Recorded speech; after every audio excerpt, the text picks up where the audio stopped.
So those are all the updates that are expected to play out today. Let me bring in Dev Kotak, who's joining us live from Mumbai this morning with all of what's expected to play out. What are the strategies that right now the Uddhav Sena, the BJP, the Shinde Sena are planning? Dev, good morning. Uddhav Thackeray yesterday, after another emotional appeal, today will be meeting with the Sena national executives. What's the intention with that particular meeting? Is he trying to rally support at a time when he's lost so many MLAs? Yes, absolutely. Like how you rightly put it, the idea is not just to gather the MLAs and, find support once again from these rebel MLAs, but also the fact that these are some face-saving moments.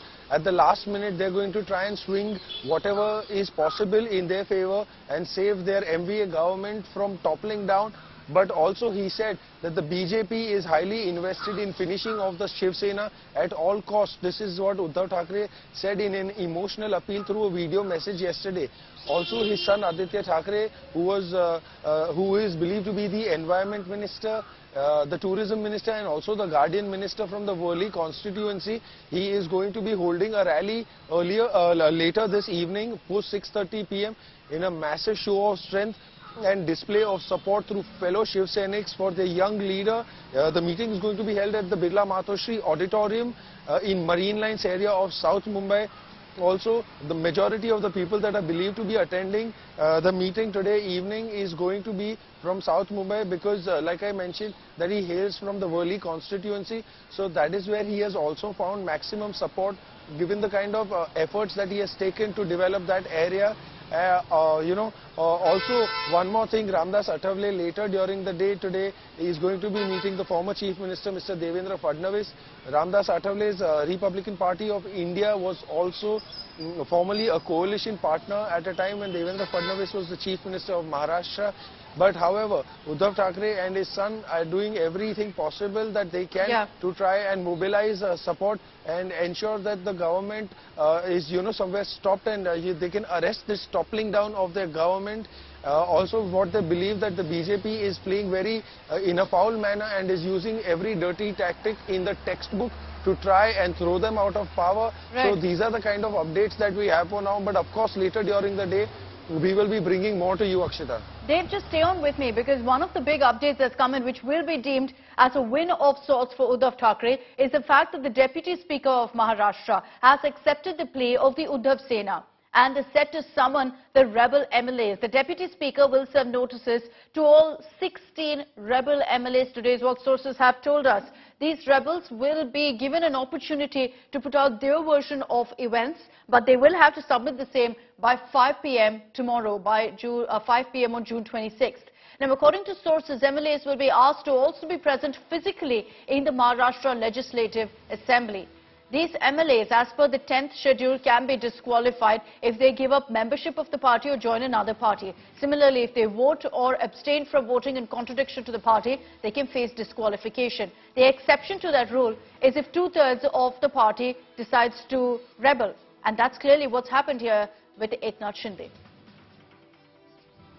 आज हमने फिर दोबारा माननीय उपाध्यक्ष जी से बात की, कानूनन बात करी और कहा उनसे विनती करी ये कार्रवाई शुरू करें। वो काम शुरू होगा, अब उनको नोटिस जाएगी। उन्होंने उसके जवाब दिए थे कि उन्होंने तो हमारे उपाध्यक्ष पर ही अविश्वास जताने की बात की, वो गलत था। ये भी हमने साबित कर दिया कि कौन भेज रहा है लेटर, कौन है। किसी मेल पे आया, वो मेल मालूम नहीं किसका है। एक भी विधायक के खुद के मेल पे नहीं है, कोई जो स्वाक्षरी ली हुई है वो सारे कागज जोड़े हुए हैं, वो भी कानूनन सही नहीं है। Let's play out for you what Deputy Speaker Narhari Zirwal told us about the disqualification process amid the escalated political drama. पूरी संख्या का है।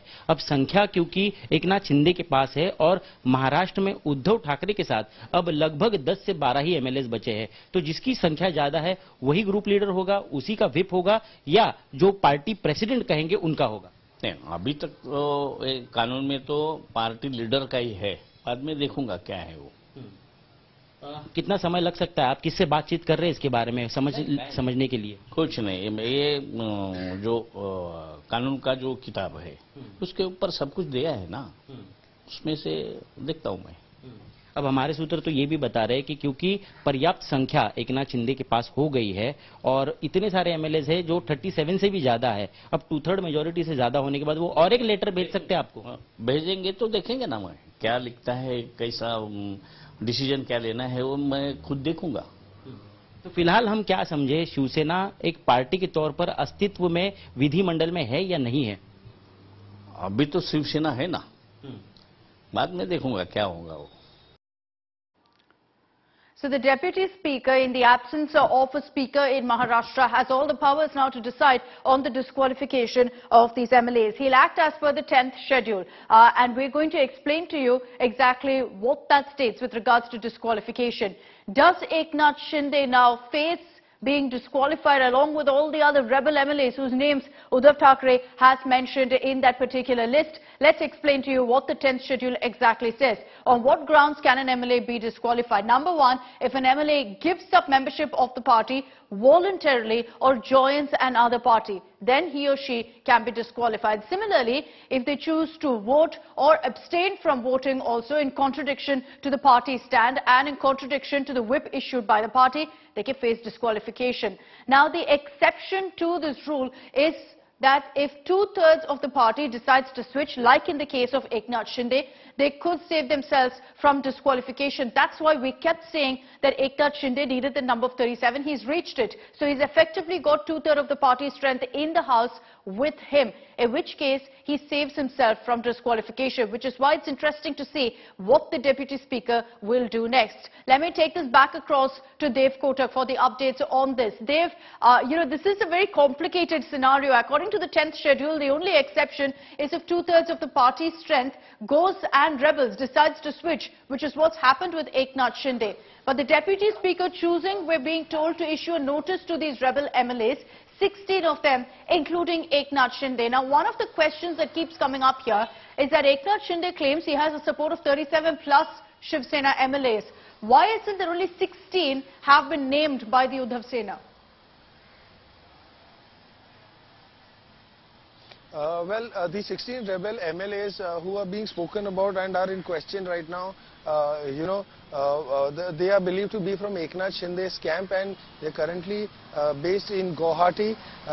Also, one more important thing is that Maharashtra's Advocate General, Mr. Ashutosh Kumbhakoni has also been consulted in this matter to try and ascertain and determine the fact in terms of how the disqualification procedure will play out to be. So that is why the question is of these 16 rebel MLAs who firstly went incognito, and later once contact was established with them, it was later realized that they had already switched over. Of course, they continue to remain in the Shiv Sena as well. This is something that Uddhav Thackeray had also said, that he is seeking disqualification of these MLAs. So, as per the legal procedure, the Advocate General later during the day will also advise in terms of how this procedure can work out to be, maintaining the law book at all points in time.